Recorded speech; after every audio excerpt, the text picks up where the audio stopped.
Hello everybody, Drifty here from Driftwood Gaming, and in this RPG Maker MV Let's Make a Game, we are on episode 12, so thank you guys for watching, welcome back, and let's get started. Quite a few things have been updated since the last episode.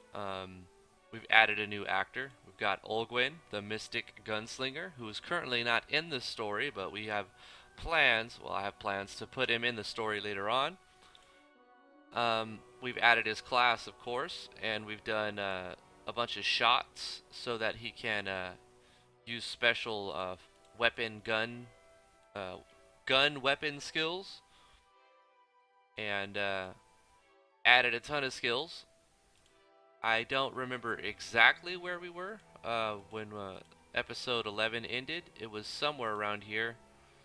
Let's see. I think we did the enchantment for. Or no, that was for something else. I know we added Shuriken and Saigen somewhere around here. So we've added a ton of skills. Flask of Harmony, I think I talked about it in the last episode, not quite sure. But basically, it's another mixed skill for Lydia. Combined a tonic with the blueberries. Added a skill called Amplify Damage, which creates a state that's going to double the damage that the target will receive once they've been. I think it doubles it. Let me check this. Amplify damage. Oh no, it doesn't double damage. It's going to add 20% damage to all elements when they're under the effects of amplify damage. And then the mass version of amplify damage. Created some new enemies and made the skills and animations for those new enemies.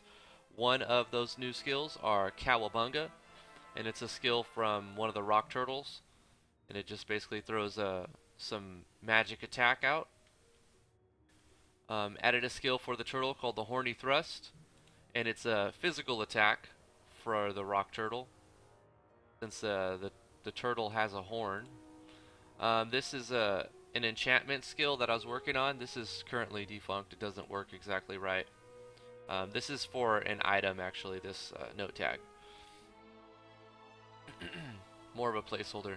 This is the Slumber Drought. This is going to inflict sleep on one enemy. 100% chance of also doing damage. We've added the Pale Cap Bloom. This is a skill for one of the enemies. Let's have a look at those real quick. I think that's for the Toxic Room. Yeah. Let's go back to the skills. Spore Toss for the Toxic Room. Basically just a ranged nature damage spell. Shiver Spine. This is going to be relatively weak magic attack that does ice damage. However, it will repeat, so it does A.MAT times 3, but twice. Planar Explosion. That's going to be for the ghost, the new enemy, which is going to be doing astral damage. It hits pretty hard, especially when it criticals, because it can critical. Added a buff for one of the new enemies. I think it's a toad or a frog or something. Forgot what I named it. I'll tell you in a minute. But this is frog speed. It's just going to increase the speed, which is agility, and it's just going to add a buff for 6 turns. Added the toxic tongue, which is also for the toad. It's going to inflict poison a third of the time, approximately a third of the time, and it also does venom damage. Added Astral Rift, which is going to be the AoE version of Planar Explosion. Doesn't do quite as much direct damage, but it's an AoE, so it's going to hit everybody overall. Unless you have one person alive, it's going to do more damage. Call Henchman. This is a skill that I've updated the first Emperor General Gaz's fight so that he revives his henchmen as you kill him. So you might want to change your strategy around to instead of killing his henchmen, you might want to focus fire on him and just try to outlast the damage with some of the items you've been granted at the beginning. It makes the first fight a little bit harder to do if you don't go around picking up all the hidden items in the treasure chests and equipping your stuff. This is a skill that calls a common event that is no longer in play. Tried to make it so that a text thing would pop up. Didn't quite work right, but I might check that out later. That's why I've left it. Disintegrate. This is from Yanfly's Ticks and Trips video. This isn't in the game yet, but I have plans to make skills using this similar post damage eval, so this is a placeholder for now. Vampire Strike. It's going to be a melee attack that HP drains. It shouldn't be doing fire damage though. Let's check that. I think we'll have it doing absorb damage. How did I set this one? Target HP is less than equal to 0. And we're adding 1 to a variable. Okay, so if we kill an enemy with this, it's gonna... Yeah, it's gonna increment a variable.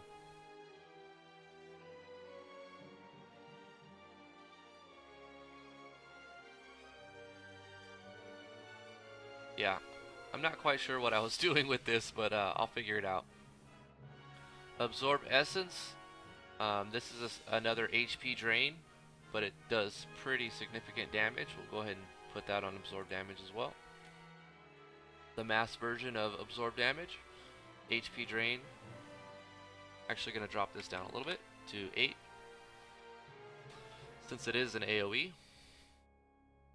Bleed Strike, did a tutorial on Bleed Strike, so you can inflict bleeding on your opponent, and then if the opponent is bleeding, and then you hit him with Assassinate, then they're going to take substantial damage. And then okay, we're going to go up here. Active Dragon Powers, this is a skill that will activate a state for the Dragon set, which I basically changed around to event. So we're eventing that instead of doing it this way. I could just remove that, probably do that. Dragon's Breath is a skill that you're going to get once you have the full Dragon set. This is for endgame stuff, and it was basically for a tutorial that I put together since my brother's now working on RPG Maker MV tutorials, and as soon as he gets a new computer, he's going to start a channel, which is kind of cool. So I'm helping him get up to speed. Flame shots, we've got the 6 flame shots, as I did another tutorial on, and you can check that out. I'll put a link in the cards. So I won't go over these too much, but basically when you do a regular attack, there's a chance that you can do any one of these 6 elemental shots with your Mystic Gunslinger. Also, the Mystic Gunslinger will actually get those shots pretty quickly, because since Olguin is going to start at level 20, by the time you get him, your party will be a little bit over 20 or around that time. So as he gets to level 25, he'll end up having all the shots at his disposal with the TP cost, or they could just randomly trigger on the Mystic Gunslinger's attack. To the new weapons, we've added, I think we've already added the Firestorm Stiletto last time, so all the silver weapons, which were made for another tutorial, but I thought they would be good to put in this game, so made a new element, the silver attack element, and some enemies, undead, vampires, and werewolves will be weak against silver. They'll be taking double damage versus silver. So these are the silver versions, which will do okay damage, not too bad. They don't do anything special besides do extra damage to undead, vampires, and werewolves. The elemental pistol is using Yanfly's Weapon Unleash plugin, and like I said, it has a random chance to do any of these elemental shots when you just use a basic attack. Pretty good stats on that, because it will be like a weapon that's used for quite a while when you get the Mystic Gunslinger. Moving down to armors, not too much has been added. Added a life support jacket, which does a passive state 27. So the idea behind this jacket is most of the body armors are going to give really good stats, lots of vitality and willpower, which is defense and magic defense. But the life support jacket doesn't give any parameter changes. However, it adds a passive state of 27. But this passive state is only active when the conditions are met. So we've added a new passive state. Where is it at? Life support. So the passive state has a passive condition using Yanfly's auto passives. So only when your HP is below 15% will this state actually trigger.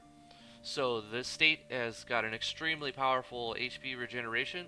It's going to restore your max HP. It's going to restore your HP by your 15% of your max HP. So when you're under 15% of your max life, you will get 15% of your max life. um, at the end of your turn. So if you manage to get, on death's door, but you don't die, then you get pushed back up, and then the auto passive will turn off.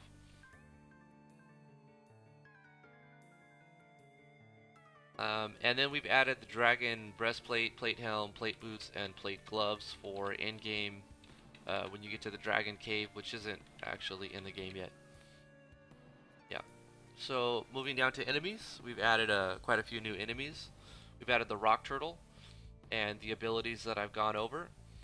We're using Yanfly's SV animated enemies, and we're using a note tag from that, the scale sprite note tag, which will increase its size. And I use that on several enemies to increase and decrease the size so that it looks more uniform. Um, the rock turtle has certain element rates, so it's immune to earth. It takes very little damage from physical attacks. Takes half damage from thunder, half damage from nature, so it's very resistant.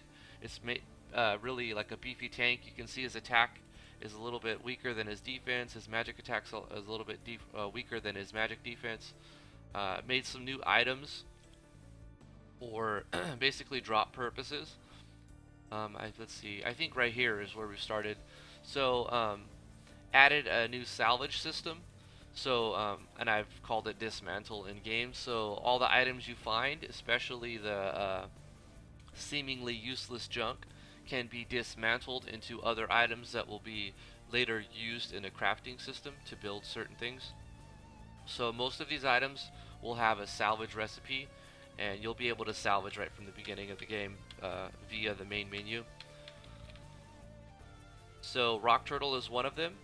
These items can also be sold, but they will be dismantled for an equal value of items. So, for example, the rock turtle can be dismantled into 6 bone ashes, and the bone ashes are worth 50.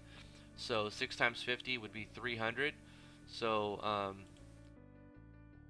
the value of the rock turtle shell is 300, so that they're both even when you dismantle an item, you're still going to have a similar value, if not exactly the same value of the item you took apart. That way the player is unable to just destroy their own monetary value by dismantling.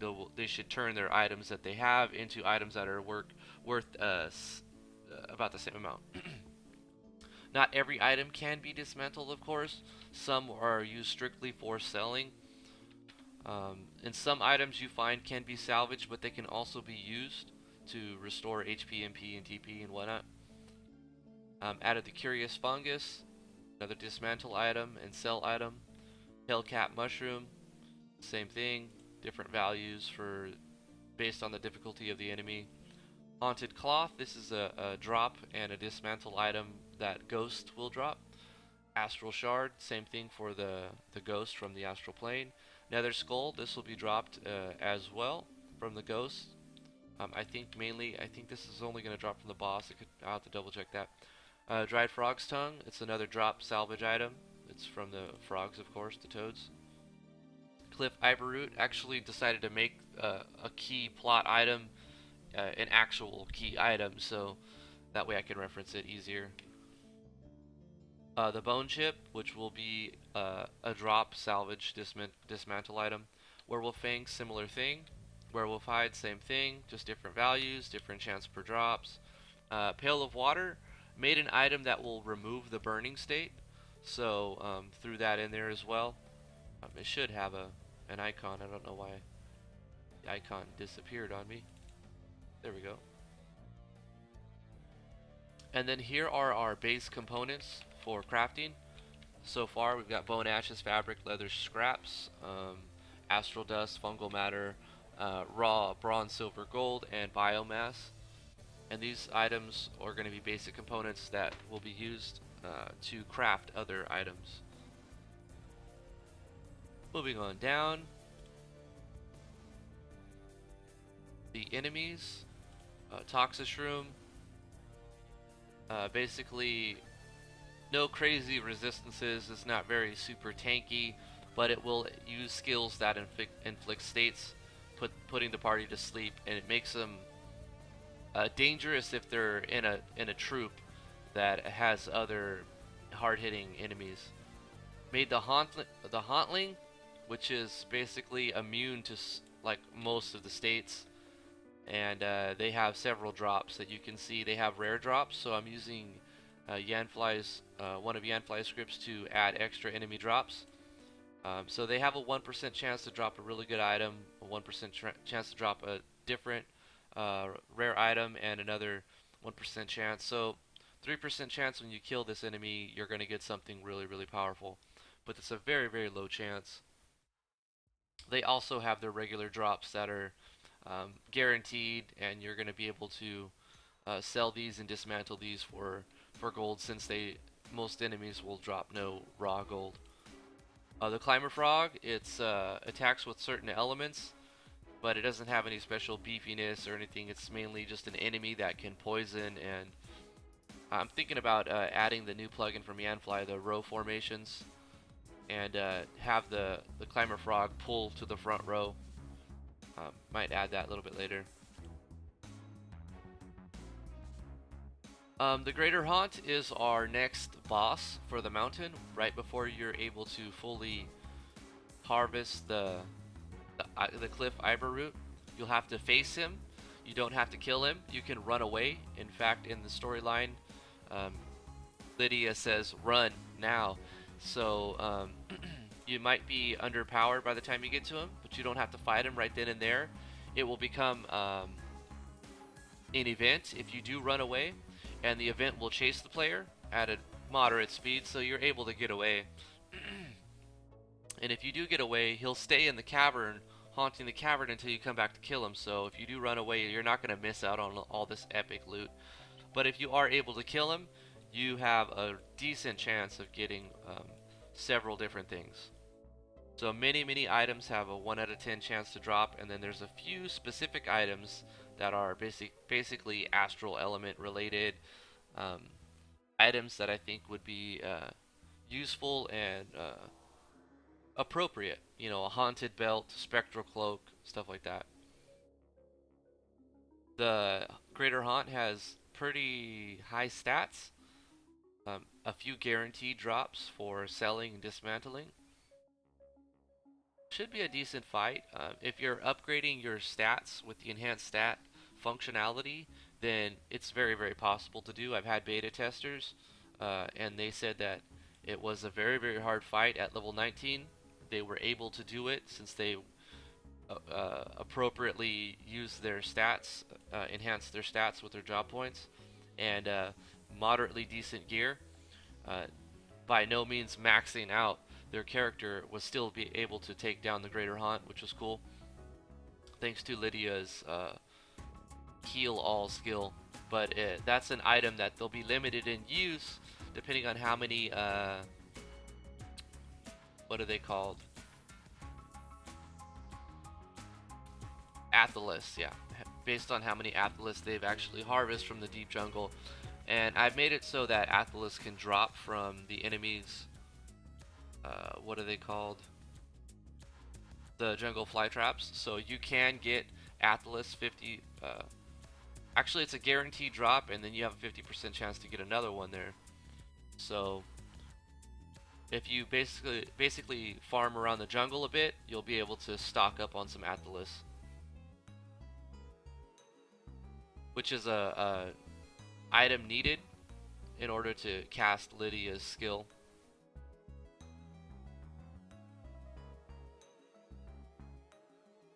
The Athelas tonic.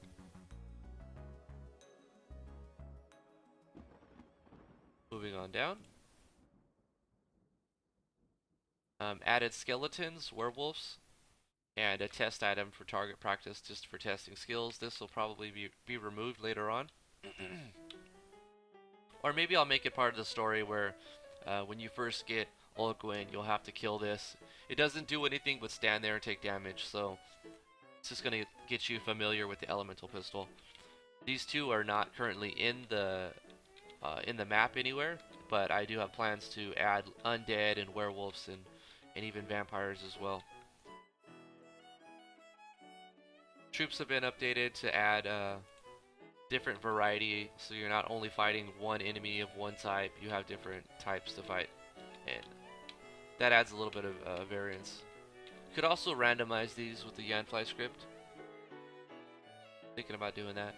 Added a few new states. The amplify damage I've already showed.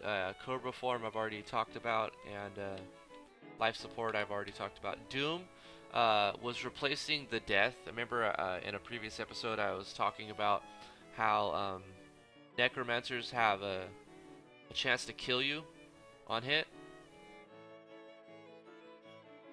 I actually had to remove that because it stops them from dying. It stops enemies and players from dying when they have death protection.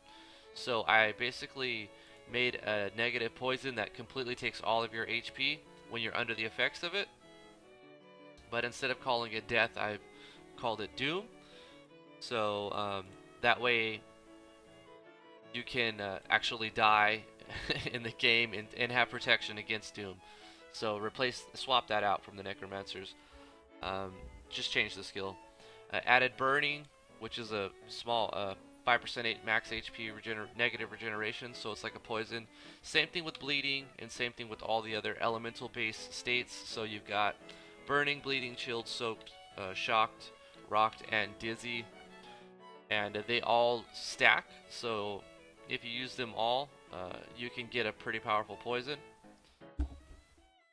And I was also looking at the numbers and how fast they wore off. Since I've let them have a 10% chance to be turned off when you get hit, I'm going to increase the round by 1.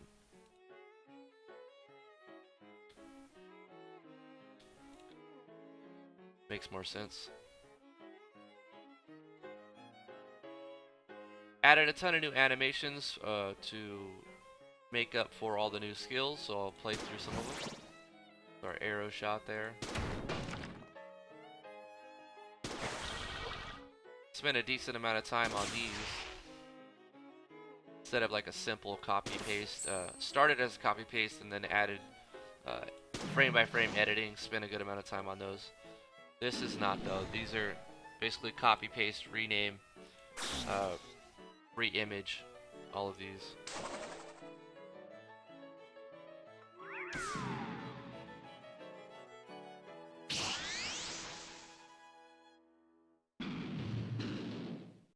That one I did edit a little bit, frame by frame. I think I did tweening for that one.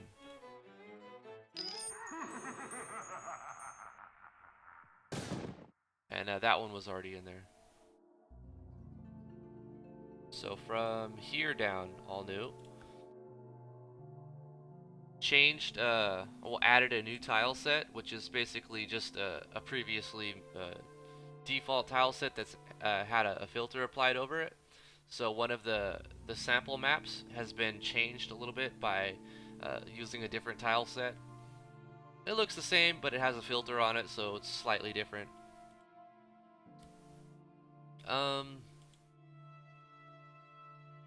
As far as common events, I've tried to not use a ton of common events when I can avoid it.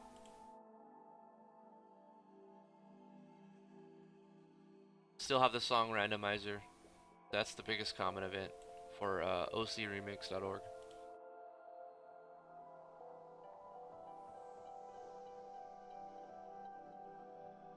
What I'm going to be doing is, if you've seen my other game, the Legacy of Driftwood, or the Driftwood Legacy, you might have noticed that the title screen is animated and it looks kind of flashy.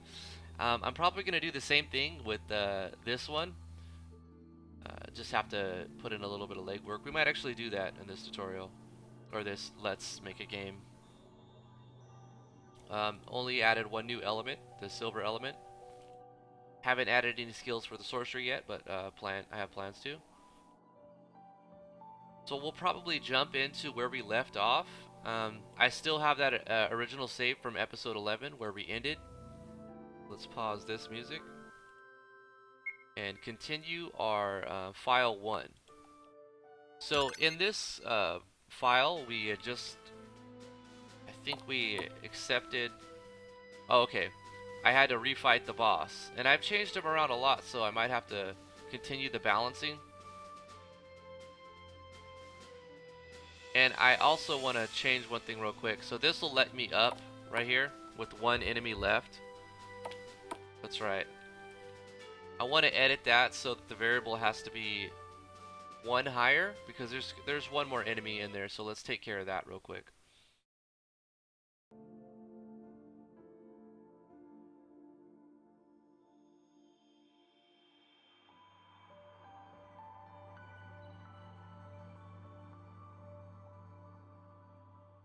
So if you don't have every time you defeat one of the enemies in the castle during this raid, it's adding one to a variable, and if that variable is below 19, then it'll just push the player back down.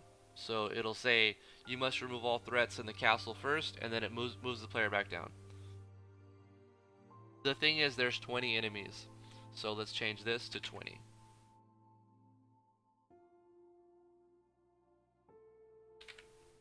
Update that, and the third.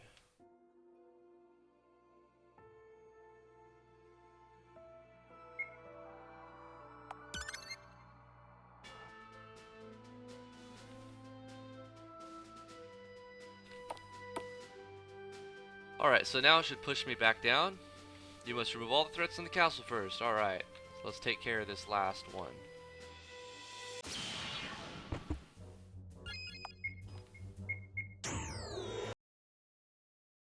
Cannot read property 58 of undefined. Okay.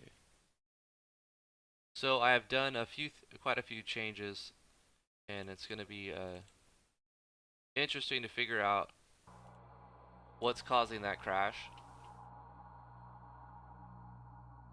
Let's disable Victor engine scripts. Try that again.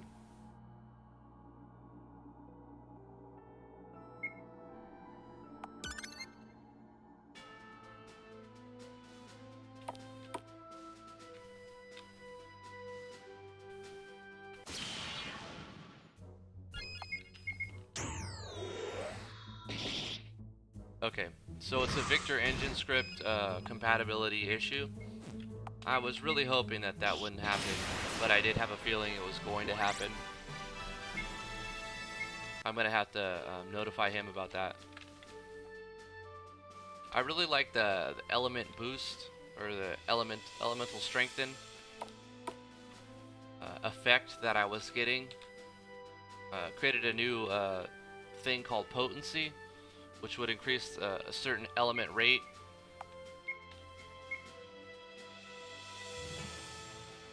I remember when I saved it, we had spent our JP to upgrade our HP and save the game. So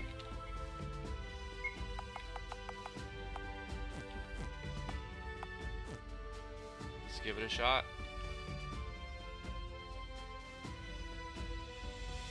If you watched episode 11, you've seen this text play out. It's been slightly modified just to change names and colors, but it's the same as in the last episode, so I don't really want to do too much narration on it, but you can read it if you want to. I definitely changed the ninja around. He's slightly more deadly. He's got assassinate, lead strike. He can use triple attack, double attack, dual attack. He's pretty mean now. I haven't tested him since I've added the assassinate ability to him, but I did make a stipulation to where he's got to be under 15% to do triple attack and assassinate. But when he gets under halfway, he's going to have the ability to start using bleed attack. Also added a 3% chance that his regular attack poisons, since he's dropping a really expensive enchantment item that will give a Cobra Strike. And Cobra Strike gives you 50% poison immunity and also 50% chance to poison on hit, which is pretty strong.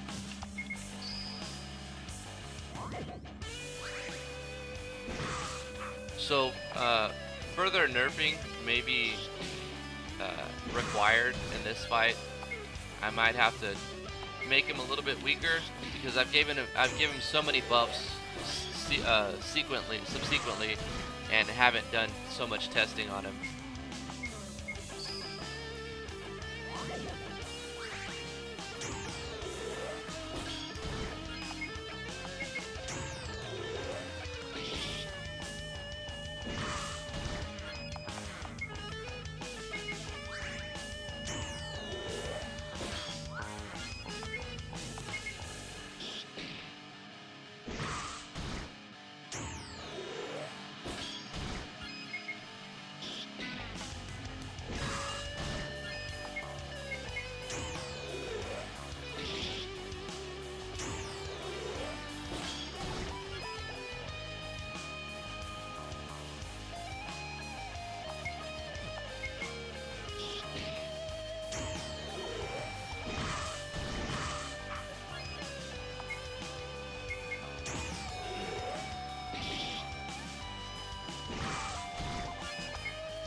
There goes the bleed strike. Okay, so now I'm bleeding.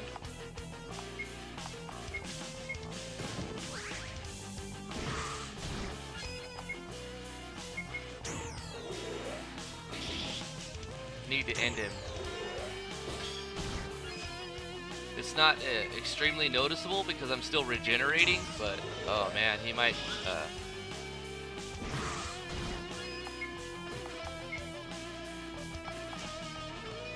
let's try. Yeah, let's do that.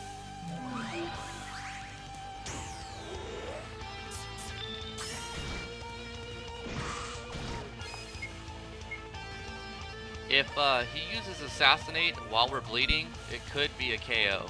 But I think we can kill him.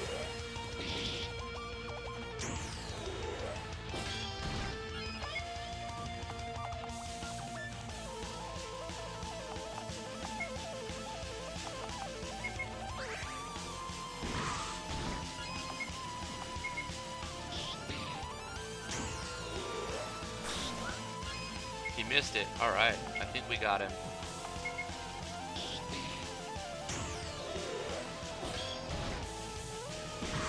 Let's send him with something flashy. Nice. Very cool. Wow, he's got several drops and we only got that one.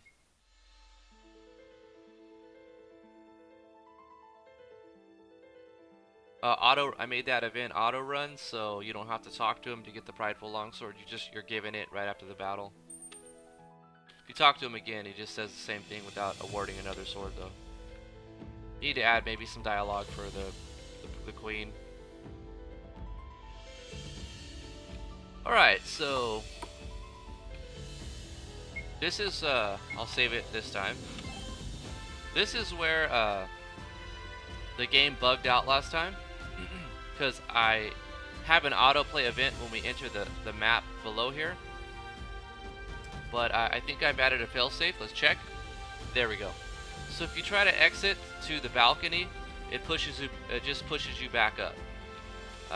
This is a hard safe that I've had to put into the game just to progress the storyline. Sometimes you got to do something like that and just block the player off for a split second.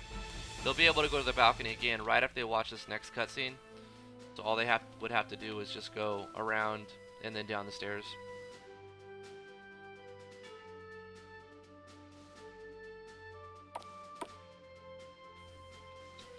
And just exit from the entrance here. So this is the scene that you guys saw the script for in the event, but I don't know if you guys actually read through it. You there, soldier, lend a hand, please. So Driftwood and Tiana had just escaped the sewers, and Tiana was bitten by the sewer mutant, and Driftwood decided to take her to the castle to try to get any help he could possibly find. So this is where Arturus meets Driftwood and Tiana. Arturus says, I'm a knight of the kingdom, my name is Arturus. What seems to be the problem? We have much happening right now. Arturus eyes Driftwood and Tiana up and down and attempts to gauge their prowess. Our village was attacked by the Empire, says Driftwood. We escaped through the sewers. Just south of here, there's a cave. Judging by the type of sword you're carrying, I doubt you were born in the mountain slums, as Arturus notices the great katana. Tiana looks at Driftwood as he ignores the comment. It seems they plan their moves, but Arturus kind of like brushes it off, and he's got his own things to think about. They plan their moves very strategically. The castle was just hit hard by a group of assassins and necromancers. Many have fallen and more are wounded.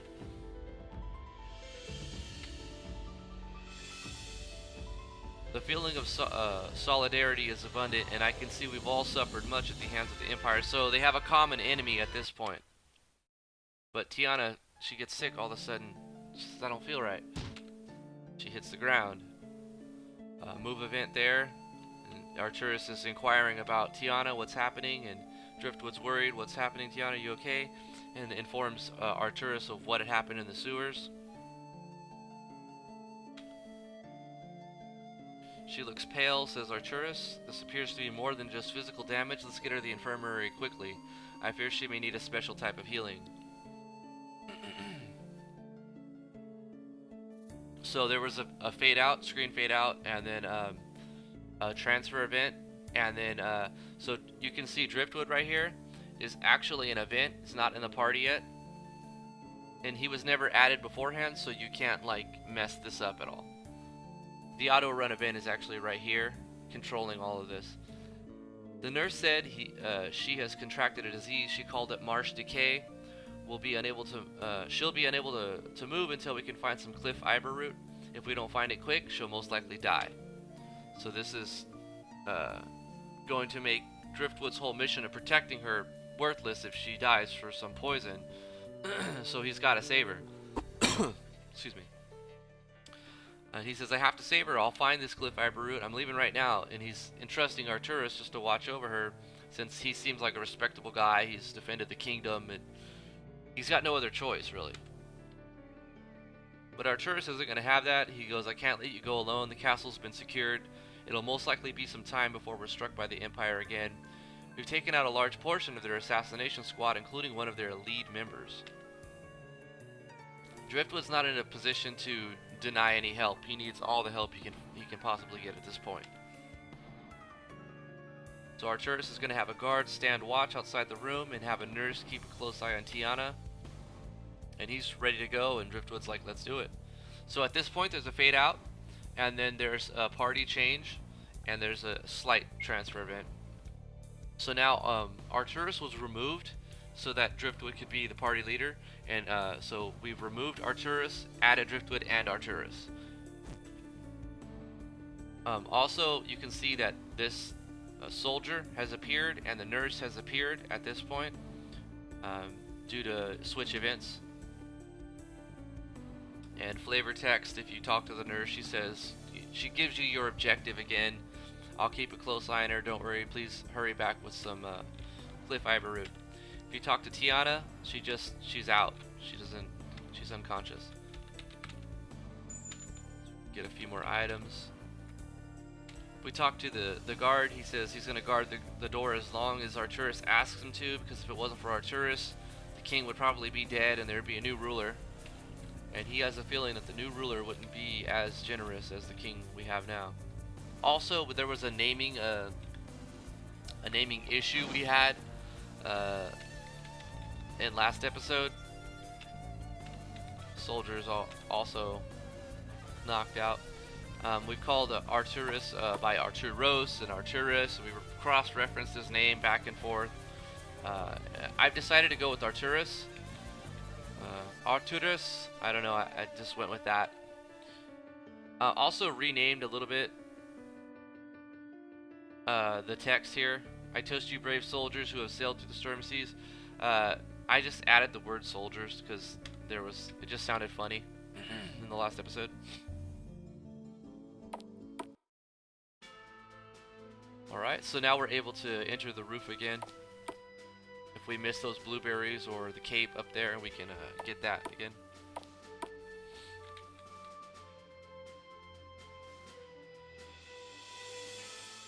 At this point, we're going to be heading south. I'm probably going to add some more directive to the players so they know exactly what they're supposed to be doing. So at the end of that whole event, I'll have Arturus say, "There's a town south of here. Um, they have many herbalists or something like that. We may be able to contact them."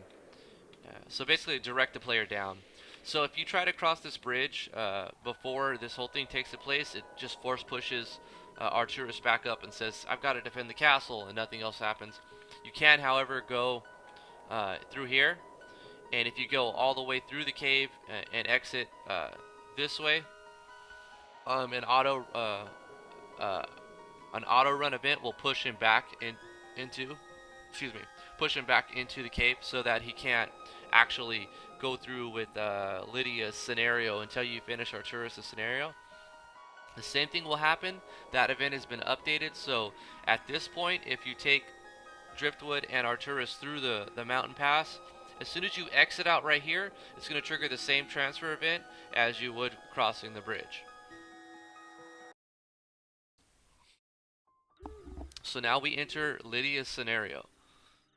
And this is, I think, episode 4 or 3 or 5. I don't remember. We went through this before, but a lot of things have changed. Mainly the enemies. This was before the animated SV enemies. So now that they're resized, they breathe. Some of them float up and down. Paralyze has been changed and nerfed significantly, so you can still die, but it's just very unlikely that it's even going to happen with the Paralyze event. Because I've had a lot of feedback from people saying that they don't want events with RNG where they can die because it could frustrate them, and I see that. I mean, I know what to expect, so because I've made the whole system, but somebody who doesn't know what to expect may have to do the whole castle scene again if they haven't saved it.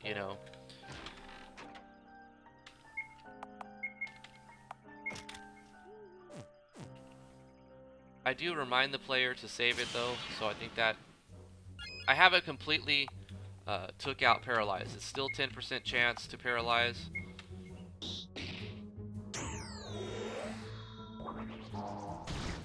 And we get Paralyzed. Wow. Also, I reduced the rounds that Paralyze lasts. It only lasts 3 rounds now, but this is probably death anyway.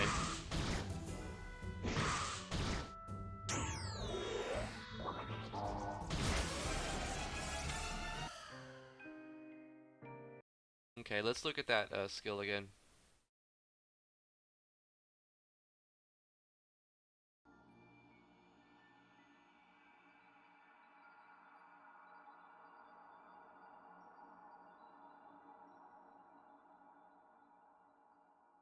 So you can see we have 10% chance to Paralyze. That's 1 out of 10.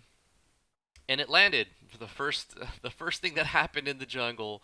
10% chance. So, I mean, that's a thing. It can happen like that. But I'm showing you that it's 10%. Don't know what to do about that. Maybe what I'll do, here's what I'll do. I'm going to make Lydia's armor immune to Paralyze.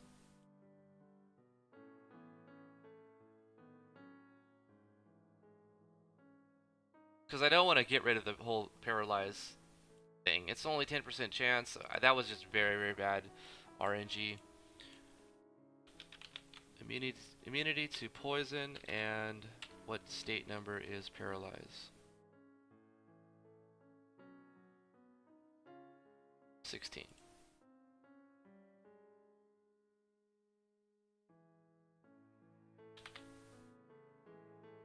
So we'll go to traits, add a state resist, Paralyze. So now Lydia is immune to poison damage and Paralyze with Lydia's wild armor. The thing about this armor is it will be outscaled later on with armors that do more defense and magic defense, but it will always be available as a general armor. The thing is, maybe I should make this where only Lydia can actually use it. So how I would do that, let's go to types, and we're going to add a new armor type. We're going to change maximum, and we're going to call it Lydia's armor. We'll hit apply. We'll go to our armors here, and now we're going to select armor type for this specific piece and go Lydia's armor. And then we're going to go to actors and award Lydia the ability to use Lydia's armor.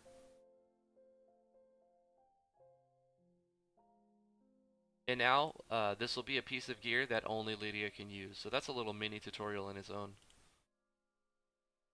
But that will solve the problem of the player dying right in the jungle.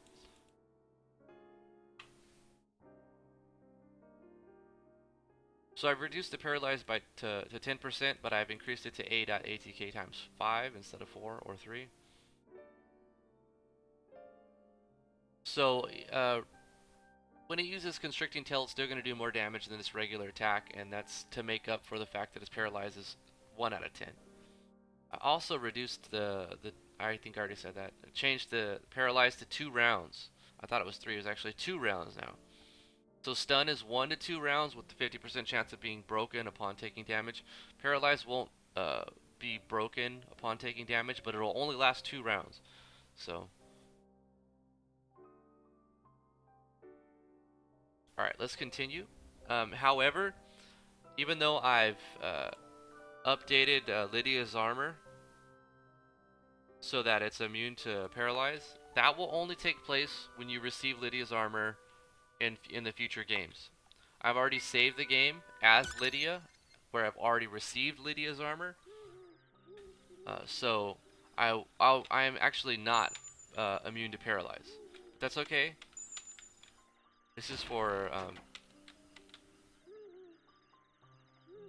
players in the future and for future playthroughs. Can't believe the first attack actually got the 10% chance. That's crazy.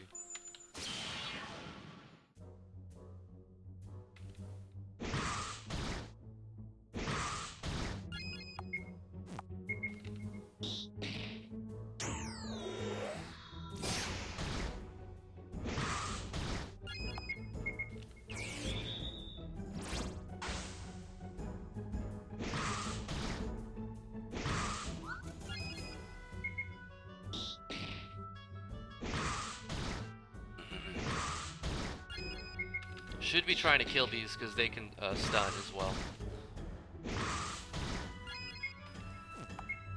Man, this is a tough one. I should have funnel rooted the second attack instead of attacking. I keep getting those criticals though. That's helpful.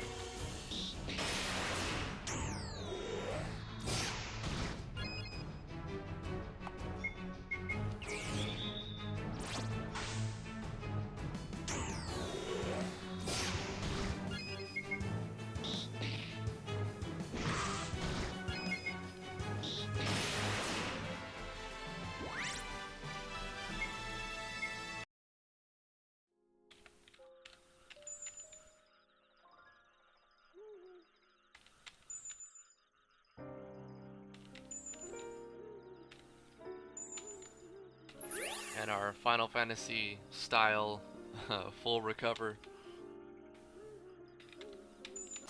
Collect all of these Atlas. It'll be super useful later on when you get Driftwood and Arcturus level 15.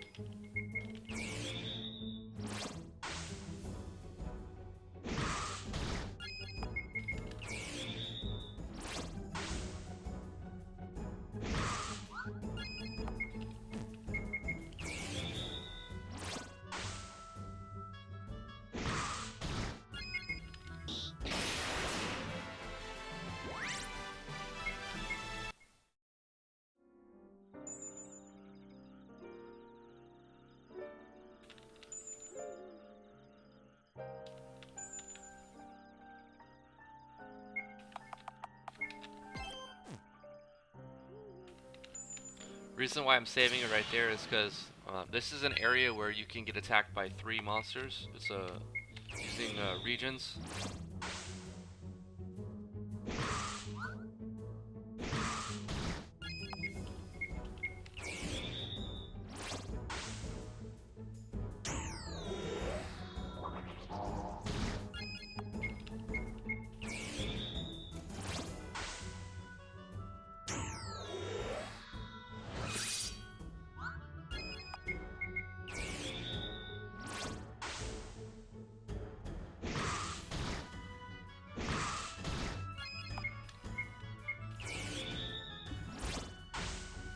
So going forward in future playthroughs, since Lydia will be immune to poison, the most dangerous thing probably be the bees now, since they can stun.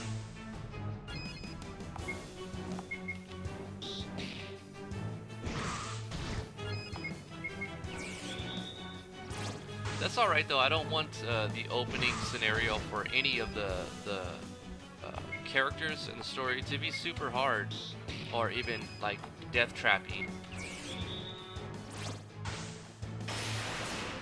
So I've taken your guys' advice, I've listened to the community, and we've changed it around so that the death trap of Paralyze isn't there.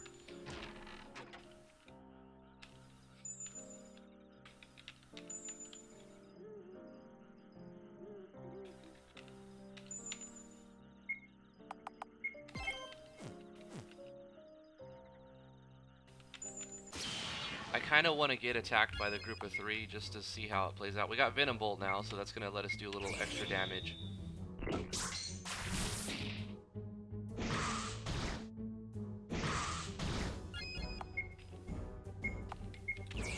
Good thing about Venom Bolt is it takes MP, so we can use our TP to heal up and then our MP to deal extra damage.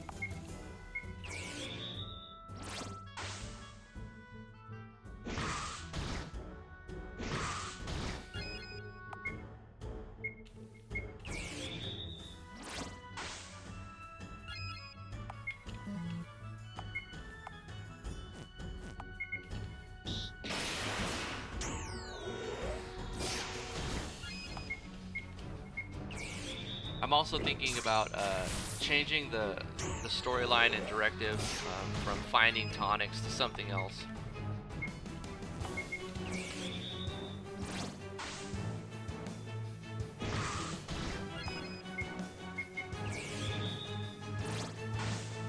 I don't actually have to say what reason she needs to go to the town, as long as I'm directing the player to the town. Could be vague and be like, oh, it's time to restock on supplies, and it doesn't have to be an actual item in game.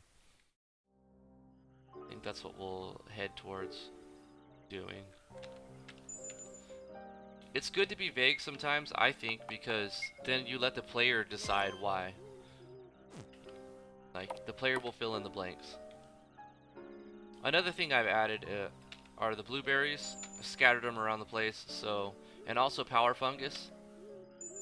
So you can harvest items from some of the plants, and you'll see the events disappear.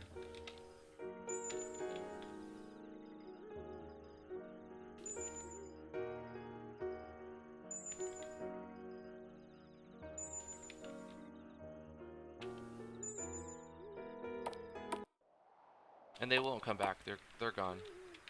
So you can't just exploit that.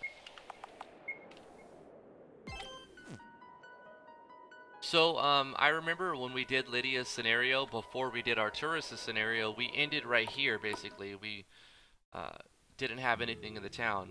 Now we do have quite a few things in the town. The inn is our, where we should be going, but I'll just go around showing you some of the NPCs they've thrown around town. So the alchemist, just gonna buy and sell a few things. And we've got, I remember in the last episode I was like, oh, I wish we had a better shop scene, and something. And Yanfly's put that out now, so really awesome. It's probably been, I don't know, 10 days since the last episode. So thank you, Yanfly, for the shop scene. Now I actually have room for the long titles of some of the weapons and armors I've made. We can see the states and what they're doing. It's just beautiful, beautiful scene.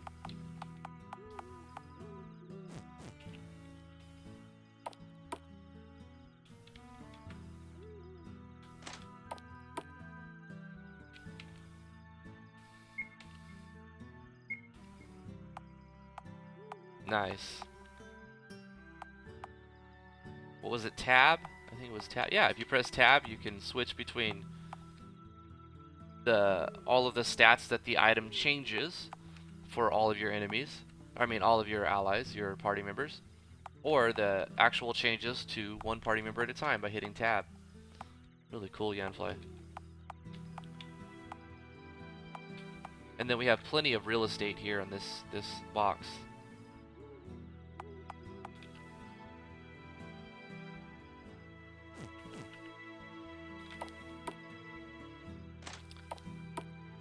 The assassin boss has a 10% chance to drop the fire dagger. Forgot what I called it, spark dagger or something. Let's look at some of the long ones. Look at that. Golden Grips of Faded Glory. Long, long title, but we still have room. Super cool. And the last time I was in the scene before the plugin, it basically went Golden Grips of FA, and then it had like all the gold right here taking up all of the space. Nice.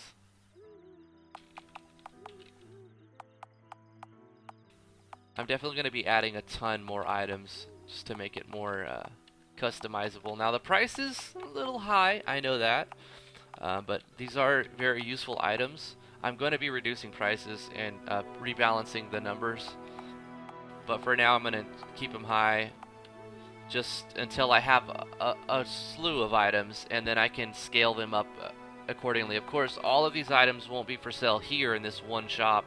This is just the only shop that's available right now, so I'm throwing everything in it.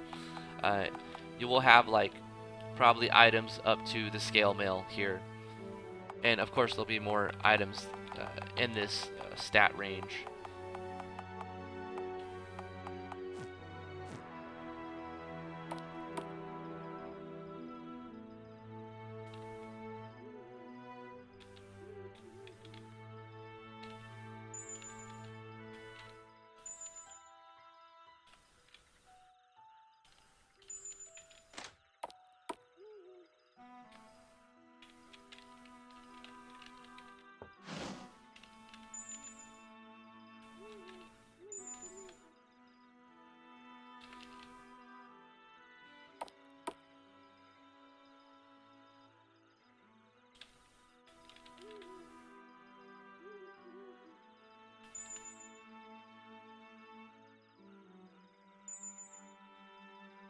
Also thinking about changing all of the items all the item events so that they do like a little sparkle effect when you hear that sound effect. That would be a simple change. It's just you'll have to copy the sparkle animation and then paste it in all the events at the right spot.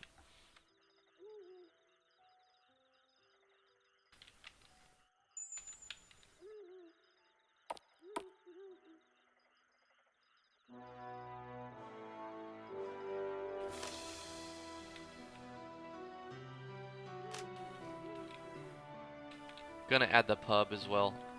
Actually going to change the location of the inn event that's inside the inn to the pub where Driftwood and Arturus will be there instead of in the inn.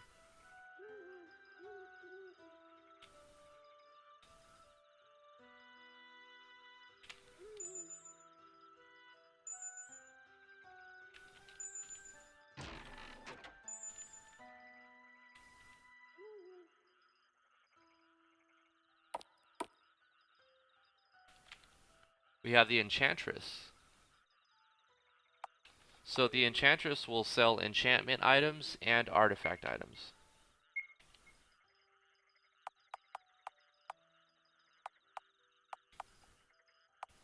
And we can actually read the full title of the item. I know, I'm gushing now.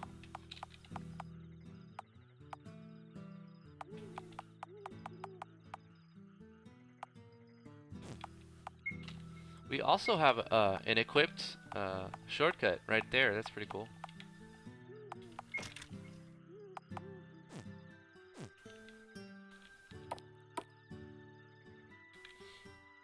Alright, let's take a look at that event.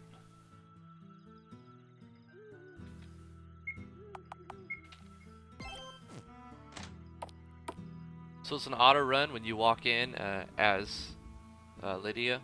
She walks in and hears Driftwood and Arturus talking in the back area.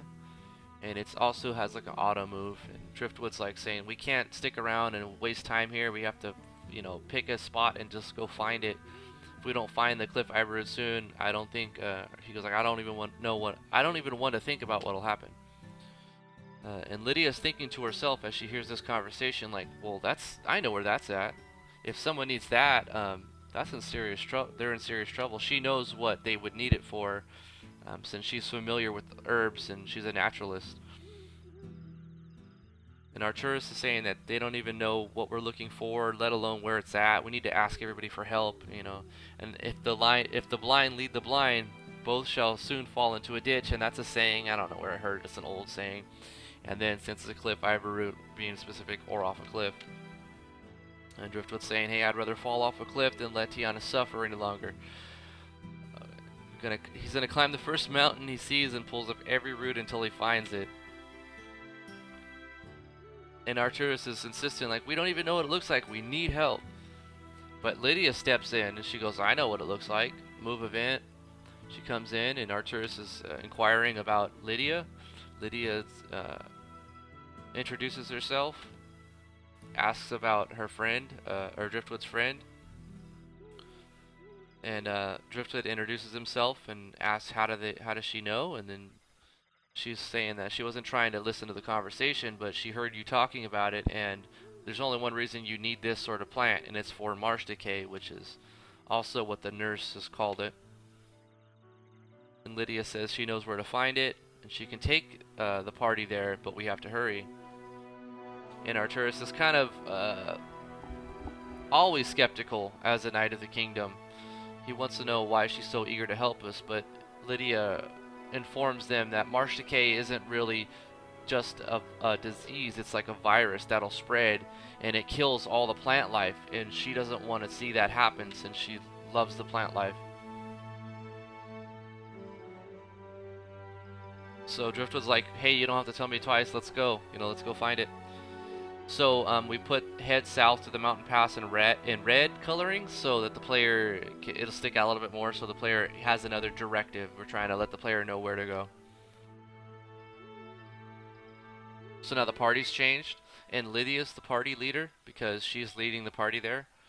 So we've got Lydia, Driftwood, and Arcturus now.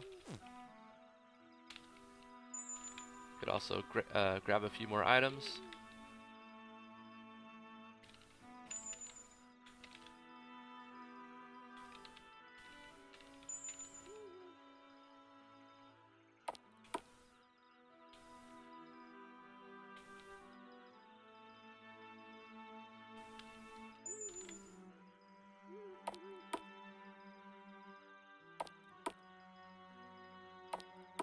So we could sell our stuff and maybe get some upgrades. Wouldn't be a bad idea. We could also rest up. Let's go to weapons and see if we can get a weapon upgrade here.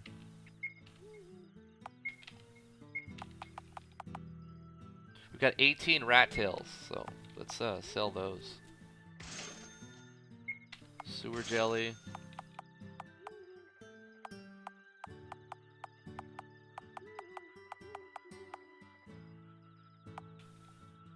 Some of these we don't want to sell. I mean, those rat tails and the sewer jelly, we can cause poison and blind with but we need some cash right now. So let's get rid of these bronze emblems. Be a little bit of money. And then we did get a gold emblem from the boss fight. A guaranteed drop to give you 5k.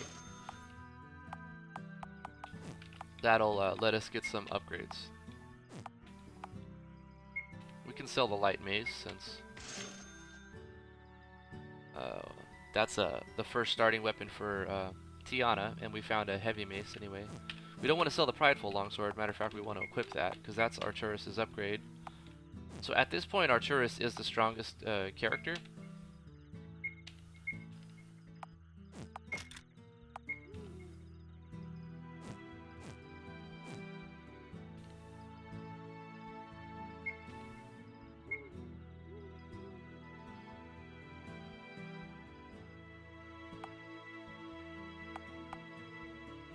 So this is really only a small upgrade based on, I guess, the random roll. Wait, item variance doesn't affect initial items, so I need to take a look at the balancing on that.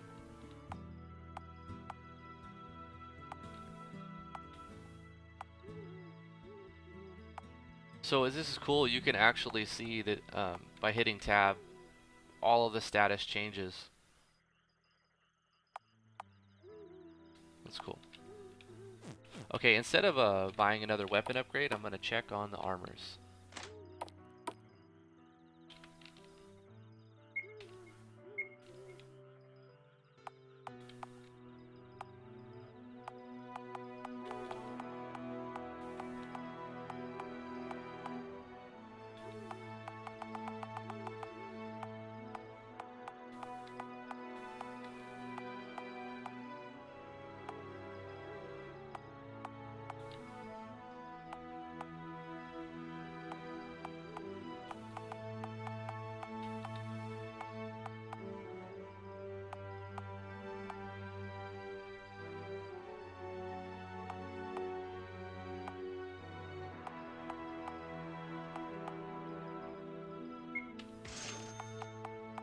Let me get one scale mail.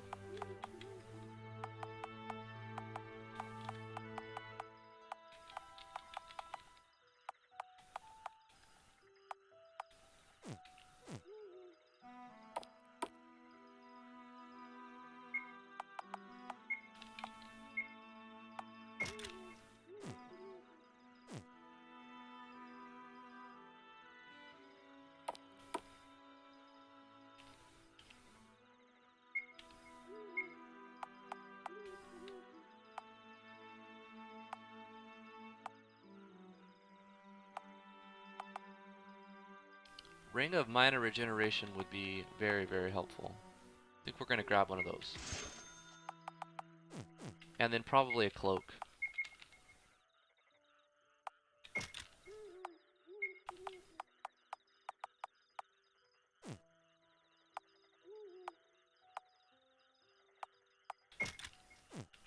Yeah, we only have one cloak.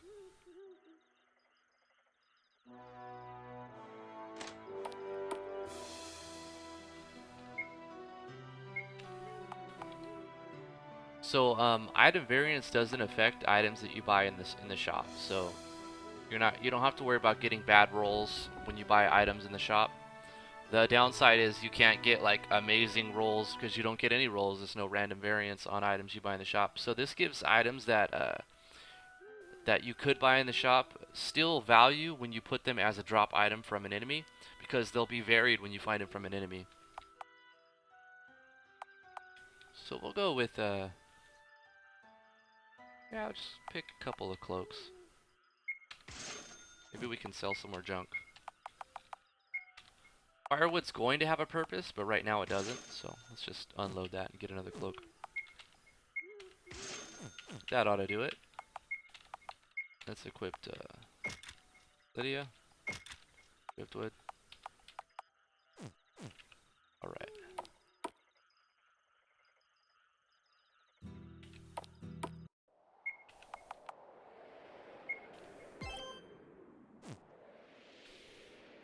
So our objective is to head south towards the mountain pass.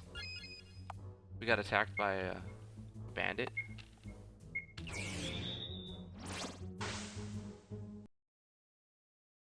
Okay, maximum HP is not defined. I think this is because I'm using a conditional.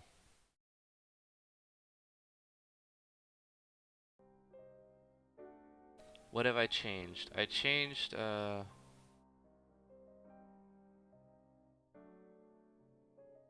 I made a custom replace attack. So user.hp/max HP. This isn't working right for me right now. I'm gonna just take it out.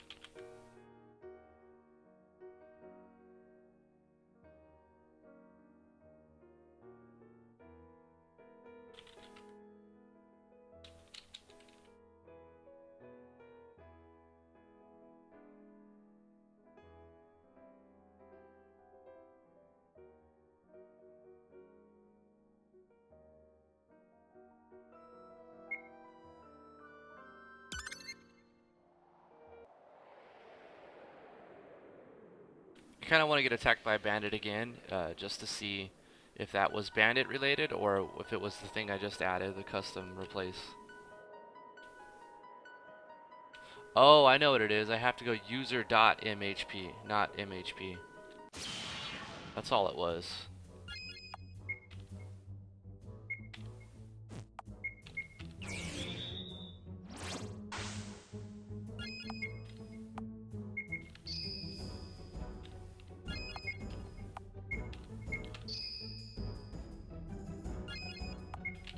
And since Arturus is the strongest, highest level character, the fact that he's got Provoke is gonna make it strategically better to have him use his skills appropriately.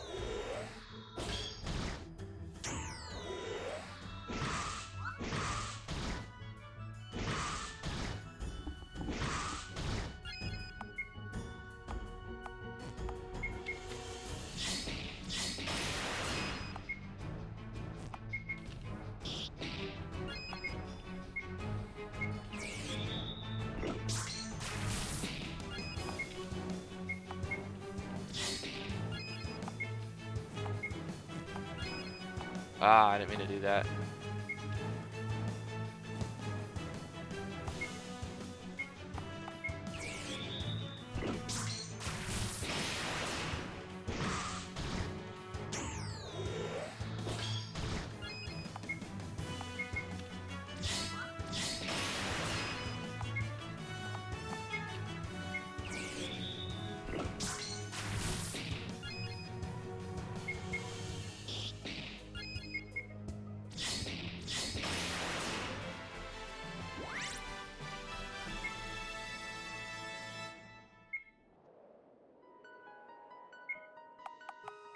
You can find, what do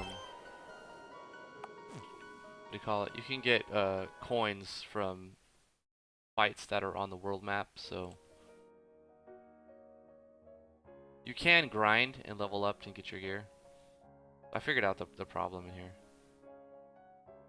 Just put this back in. Copy this.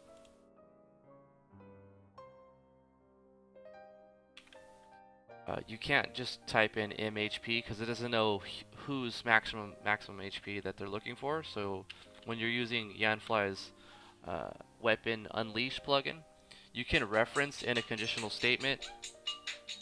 Sorry about that. You can reference in a conditional statement the user's HP and maximum HP, but you have to go user dot and then type in the stat that you want to reference. So what I'm basically doing with this custom replace attack is when Driftwood's HP is under 25%, he doesn't have his regular attack. Instead, he gets skill number 3, which is dual attack. So if Driftwood is under 25% HP, he's going to have dual attack as a regular attack. Which I'm curious, I haven't tested that. I'm just curious to see how it's going to work since he has an additional strike with his attack. Is that going to mean he quadruple attacks? That's still something I want to test, and that's why there was a bug there, because I obviously haven't tested it. Hopefully that fixes it. I'm going to try it real quick. We're going to jump on the mountain. Oops. Jump on the mountain real quick. Get the next part of the storyline.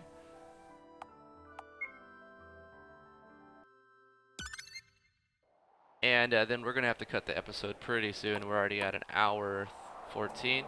So the autoplay event, auto move, Lydia comes up and she says this is where we can find the cliff room. She leads the party to the cliff. She says it's at the cave at the top of the cliff. We have to be careful here though, because there are some strong enemies on this mountain that can resist certain kinds of attacks. Driftwood says, I'm not afraid. We have to save Tiana. He's driven. And then Arturus is like, wait, what kinds of attacks will be resisted? Well, there's turtles on this mountain that resist physical attacks heavily. There goes most of my fighting power. That's not all. They also resist earth attacks completely. This is just a little bit of flavor to let the player know somewhat of what to expect out of one of the enemies.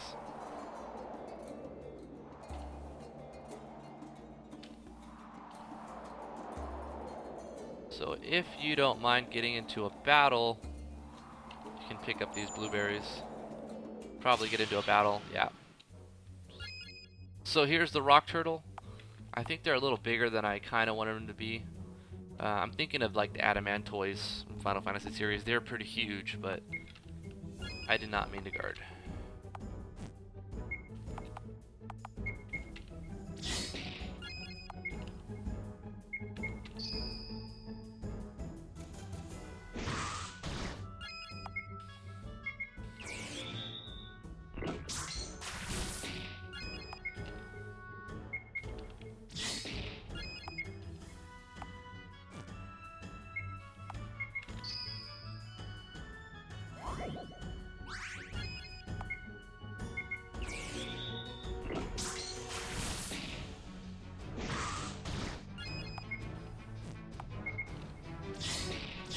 See how little damage you do from physical attacks?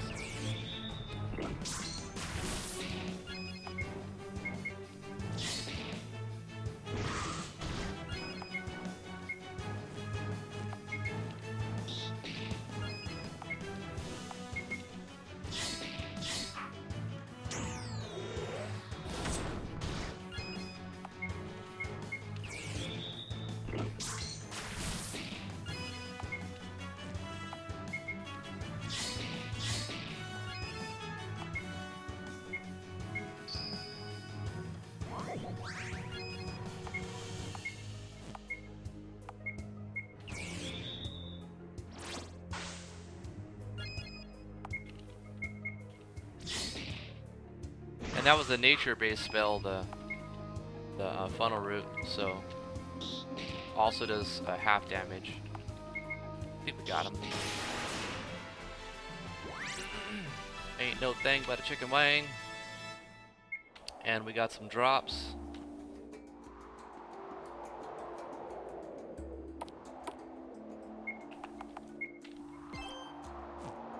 So there's a few maps on this mountain.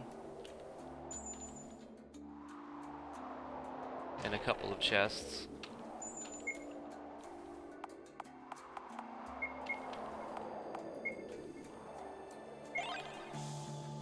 Gonna add some HP.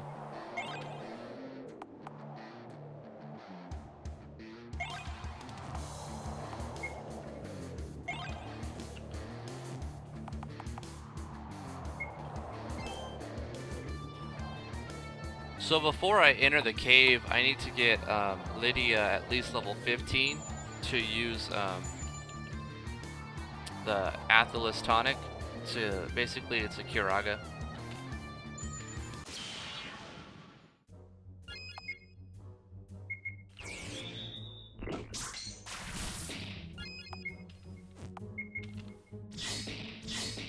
And that is a big shroom. That is probably a lot bigger than I think it should be.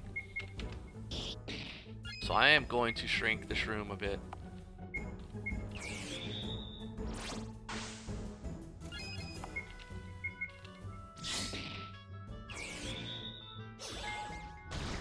Oh man, sleep.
So I think what we're gonna do is get up to the cave and save it right outside the cave, and then basically a suicide ending, because I would have to do a lot of grinding to actually take on the boss. But we're gonna go up to him and just so you guys can see him real quick before I cut it.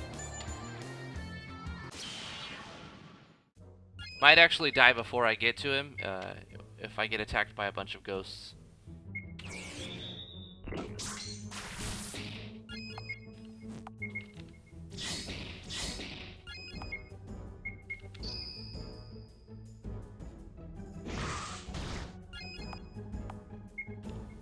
Oh, we got the Atlas tonic. Apparently I've reduced it. It's probably not, or maybe she got level 15. I didn't notice. Let's try that out.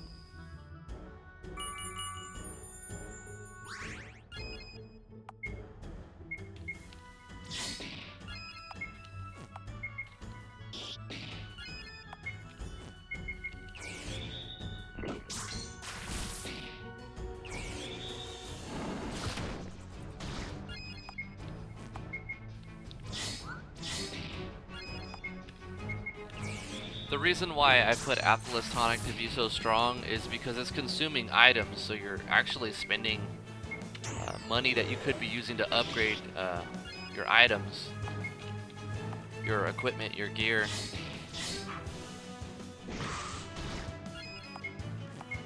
So if you look right here, you can see it takes a tonic and an Atlas to do the combination.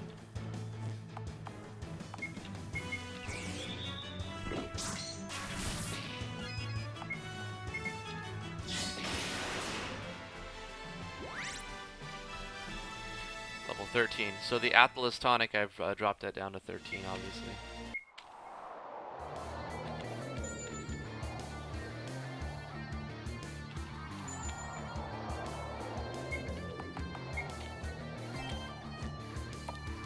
So we enter, and there should be another auto run. The Cliff Ivory should be somewhere in this cave, and Driftwood's in a hurry, saying that he doesn't want Tiana to become a plant zombie. And then Lydia lets the party know that this cave is actually haunted by ghosts. And Arturus is like, from another world? And then she informs the party and the player about the astral plane, which will be a thing later on. She says there's a gate nearby that's bringing ghosts in from the plane, and Driftwood's saying, we didn't come here to play Ghost Hunter.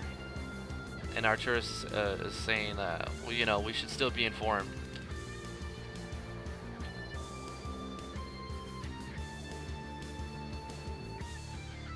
And this map would probably look familiar if you played any, if you've used any of the sample maps, but you may notice that it looks different because I've applied a filter over the whole tile set.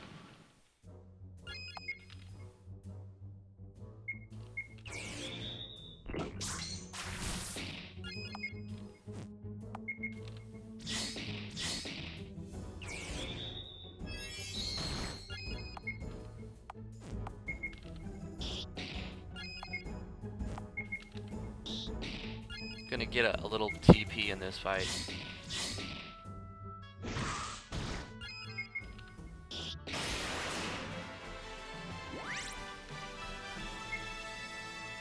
Probably should fight one more thing to level up, but I'm just going to push forward. We're probably gonna, most likely gonna die. Let's just go for it though. Watch the cutscene. So there's a fade out event, a transfer event, and then I make the party transparent right here. So these are all events. These aren't even the player at all. These are events. The player is, I think, right here, and it's transparent is on. So that's how I handled this event. That way, if the party switches their formation around, it doesn't affect the event whatsoever. This is it, the Cliff Iber route. Yes, let's take this Tiana. Take this to Tiana. And then Arturus hears something, since he's the closest to the crack in the wall here, or whatever. Or maybe he's the most perceptive. Oh no, we have to run. Lydia knows what it is, and she's like, let's GTFO now. But we get attacked, so you can run from this fight. If, well, you might die trying to run, but you can run from it. But my beta testers told me that if you spam Atlas Tonic, you can beat the fight. So let's try that.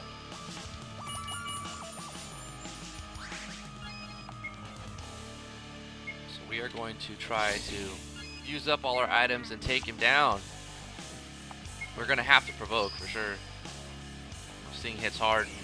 Astral Rift, this is the thing that kills the party. Oh, look at that damage. Oh, he's got so much agility that... How did he survive with 0 HP? Oh, I know what it is. Remember how I told you we changed the Necromancer around? So, his ability that causes death has been replaced with Doom.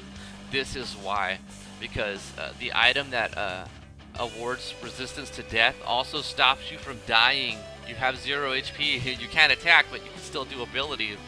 So, I'm going to consider this a wipe right here, because there's a bug right here.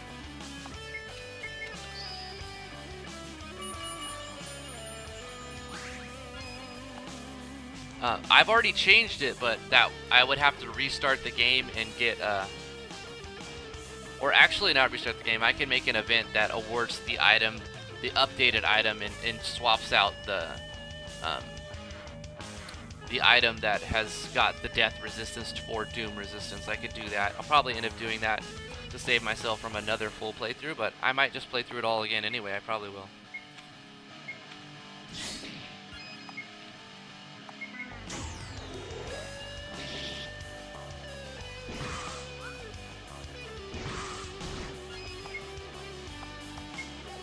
I would really like to poison this thing, but I think I made it poison immune, so it probably won't do anything besides damage. And not very much of it. I think the only thing that's going to do a lot of damage at this point is probably if Driftwood gets a critical strike with Slice.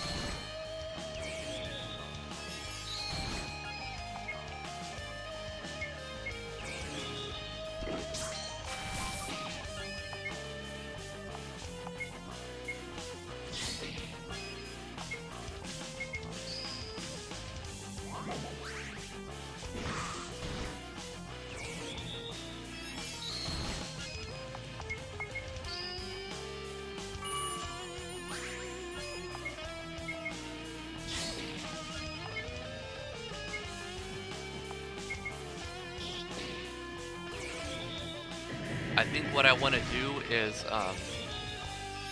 put a guard replace,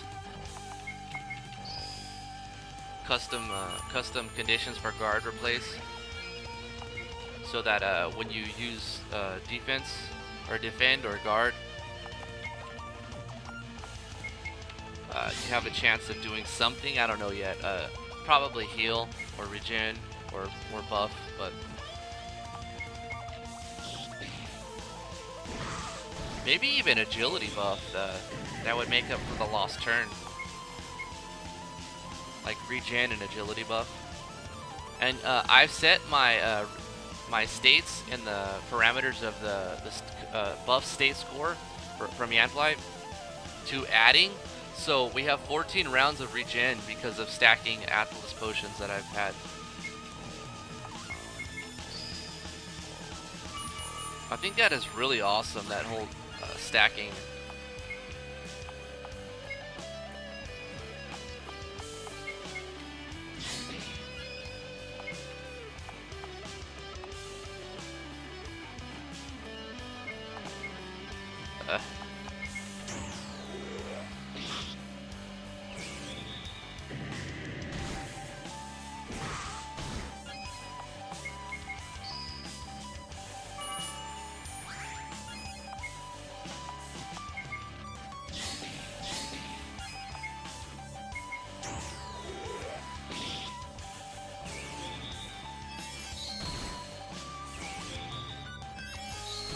Yeah. The level that you should fight these things at is probably 20. You could beat it at 19.